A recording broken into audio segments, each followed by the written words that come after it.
ರಾಮಸೇವಕನಿಗೆ ದಾನ ಮಾಡಿದ್ದರು 4 ಕೋಟಿ ರೂಪಾಯಿ. ರಾಮಭಕ್ತೆ ಎಸ್ ನಾಗಲಕ್ಷ್ಮಿ ಅವರ ವಿಶಿಷ್ಟ ಭಕ್ತಿ.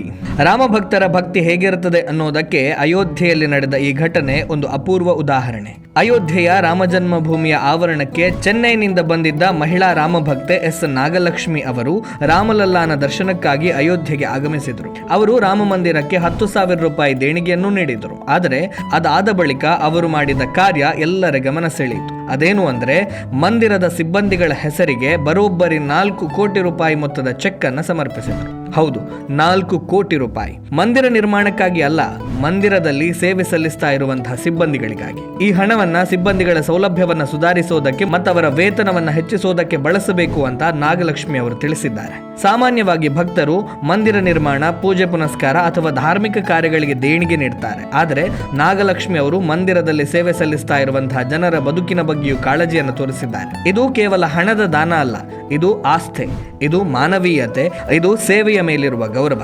ಇದು ರಾಮಲಲ್ಲಾನ ಮೇಲಿನ ಭಕ್ತಿಯ ಜೊತೆಗೆ ರಾಮನ ಸೇವೆ ಮಾಡುವವರ ಮೇಲಿನ ಕಾಳಜಿಯೂ ಹೌದು. ಈ ಸುದ್ದಿ ರಾಮ ಮಂದಿರದ ಆವರಣದಲ್ಲಿ ಹರಡ್ತಾ ಇದ್ದ ಹಾಗೆ ಸಿಬ್ಬಂದಿಗಳಲ್ಲಿ ಸಂತಸ ಮೂಡಿದೆ. ನಾಗಲಕ್ಷ್ಮಿ ಅವರ ಈ ನಡೆಗೆ ಹಲವರು ಮೆಚ್ಚುಗೆಯನ್ನು ವ್ಯಕ್ತಪಡಿಸಿದ್ದಾರೆ. ಪ್ರಭು ಶ್ರೀರಾಮನನ್ನ ವಿರೋಧಿಸುವುದರ ಬಗ್ಗೆ ಎಷ್ಟೇ ಚರ್ಚೆಗಳು ನಡೆಯಲಿ, ದೇಶದಾದ್ಯಂತ ಪ್ರತಿದಿನ ಸಾವಿರಾರು ರಾಮಭಕ್ತರು ರಾಮಲಲ್ಲಾನ ದರ್ಶನ ಪಡೆಯುತ್ತಾರೆ. ತಮ್ಮ ಶಕ್ತಿಗೆ ತಕ್ಕಂತೆ ಸೇವೆ ಮತ್ತು ದಾನ ಮಾಡ್ತಾ ಇದ್ದಾರೆ. ಈ ಘಟನೆ ನಮಗೆ ಕೇವಲ ಒಂದು ಸಂಗತಿಯನ್ನು ನೆನಪಿಸುತ್ತದೆ. ರಾಮಭಕ್ತರು ಕೇವಲ ಮಂದಿರ ಕಟ್ಟುವುದನ್ನಷ್ಟೇ ಭಕ್ತಿಯನ್ನು ನೋಡುವುದಿಲ್ಲ, ಸೇವೆಯನ್ನು ತಮ್ಮ ಧರ್ಮ ಅಂತ ಭಾವಿಸ್ತಾರೆ.